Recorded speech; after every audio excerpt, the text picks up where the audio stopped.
Cerca Teleeuropa sul tuo Play Store o Apple Store e scarica la nostra app. Disponibile per tutti gli utenti Android e Apple. Ti aspettiamo. Il governatore Oliverio taglia 19 partecipate regionali, ne resteranno 5. Beh, alla fine Oliverio ha deciso di lanciare un segnale forte perché così non si può andare più avanti. Il presidente sa bene che per recuperare il rapporto di fiducia con i calabresi deve necessariamente spingere sull'acceleratore delle novità.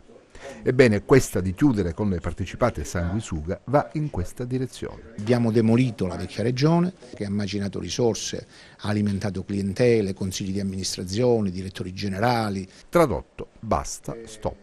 Finita la stagione del denaro sperperato e delle caselle da riempire per politici fuori corso. Comincia, il segnale è chiaro, quella che il governatore ha indicato come fase 2, avviata con il cantiere Calabria, proseguita con la lettera ai dirigenti per la serie Chi sbaglia paga e rafforzata con il ciao a 19 enti regionali. Abbiamo messo in liquidazione fondazioni, enti in house, Calabria Etica, Calabresi nel Mondo, Field. Oliverio riduce all'osso il pesante fardello tenendo in piedi la Banca Popolare Etica, la SACA, le Ferrovie della Calabria, le Terme Sibaritide e Fincalabra.